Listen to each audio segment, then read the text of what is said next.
নির্বাচনের আগেই ছাত্র জনতার হত্যাকারীদের বিচার নিশ্চিতের পাশাপাশি মৌলিক সংস্কার করতে হবে।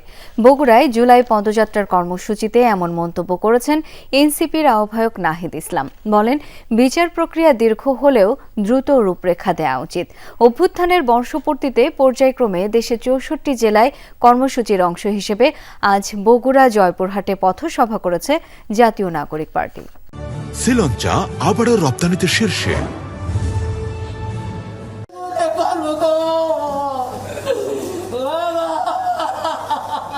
পঞ্চম দিনের মতো চলছে এনসিপির দেশ গড়তে জুলাই পদযাত্রা। দিনের শুরুতে বগুড়ায় গণ অভ্যুত্থানে শহীদ পরিবারের সাথে দেখা করেন দলের নেতারা। শহরের পর্যটন মোটেলের সভাকক্ষে এনসিপির আহ্বায়ক নাহিদ ইসলামকে কাছে পেয়ে কান্নায় ভেঙে পড়েন অনেকে। আবেগাপ্লুত হয়ে পড়েন নাহিদও। শহীদ পরিবারের সাথে সাক্ষাতের পর সভায় নাহিদ বলেন, নির্বাচনের আগেই ছাত্র জনতার অভ্যুত্থানে হত্যাকারীদের বিচার নিশ্চিত করতে হবে, সেই সাথে করতে হবে মৌলিক সংস্কারও। এই যে যারা গণহত্যা করছে, গুলি করে হত্যা করছে, আমরা তাদের বিচার নিশ্চিত করব। এই বাংলার মাটিতেই শেখ হাসিনা সহ আওয়ামী লীগ এবং যে সকল পুলিশরা গুলি চালায় আমাদের ভাইদের মারছে, বোনদের মারছে, আমরা তার বিচার নিশ্চিত করব। বিচার, সংস্কার, তারপরে নির্বাচন। নাহিদ বলেন, সরকার বদলালেও বাংলার মাটিতেই ছাত্র জনতার হত্যাকারীদের বিচার নিশ্চিত করতে হবে। তিনি আরও বলেন, বিচার প্রক্রিয়া দীর্ঘ হলেও দ্রুত দেওয়া উচিত রূপরেখা। জুলাই ঘোষণাপত্রের মধ্যে দিয়ে দেশের সংস্কার নিশ্চিতের তাগিদও দেন তিনি। বিচার বলতেছে তারা হয়তো দেরি হবে, অনেক সময় লাগে, কিন্তু বিচার শুরু করতে হবে, বিচার দৃশ্যমান করতে হবে এবং বিচারের রোডম্যাপ দিতে হবে। এবং যেই সরকারে আসুক না কেন এই বিচারে কেউ হাত দিতে পারবে না। এবং এই শহীদ পরিবার যারা আছে, আহত যারা আছে, তাদের রাজনৈতিক নিরাপত্তা, সামাজিক নিরাপত্তা, অর্থনৈতিক নিরাপত্তার ব্যবস্থা বাংলাদেশ রাষ্ট্রের করতে হবে। পরে সাতমাথায় মুক্তমঞ্চে পথসভা করে জাতীয় নাগরিক পার্টি। স্থানীয় নেতাকর্মীদের পাশাপাশি পথসভায় যোগ দেন বিভিন্ন বয়সী মানুষ। স্লোগানে স্লোগানে মুখর হয়ে ওঠে চারপাশ। সেখানে দলের সদস্য সচিব আক্তার হোসেন বলেন, নতুন এই বাংলায় আর কোনো চাঁদাবাজ, দুর্নীতিবাজ ও ফ্যাসিস্টের ঠাঁই হবে না।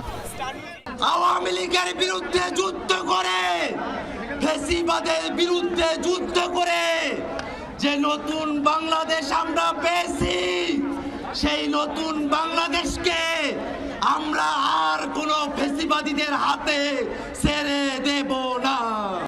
পরবর্তী পথসভায় যোগ দিতে জয়পুরহাট কেন্দ্রীয় শহীদ মিনারে পৌঁছায় এনসিপির গাড়িবহর। সেখান থেকে রাতে নগয়ে যাবে দলটি। রাহিম সারোয়ার, যমুনা নিউজ।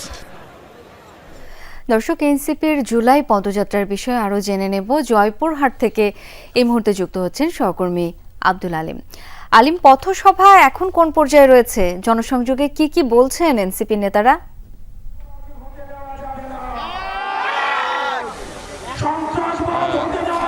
এই মুহূর্তে আমরা যে দেখতে পাচ্ছি যে মঞ্চে এই মুহূর্তে হাসনাত আব্দুল্লাহ বক্তব্য দিচ্ছে। কিছুক্ষণ আগে বলতে গেলে যে এই জনসভা শুরু হয়ে গেছে, অর্থাৎ তারা দুপুর 3টার দিকে জয়পুরহাট পৌঁছলো। কিছুক্ষণ আগে এখানকার সভা শুরু হয়েছে। এই মুহূর্তে যে এনসিপির কেন্দ্রীয় নেতা অর্থাৎ হাসনাত আব্দুল্লাহ সে বক্তব্য দিচ্ছে। তারা যেটা বলছে যে কেন্দ্রীয় পর্যায়ে তারা যে এই পদযাত্রা করতেছে, সেই পদযাত্রার এক অংশ হিসেবে জয়পুরহাটের বগুড়া শেষে জয়পুরহাটে তারা এসেছে।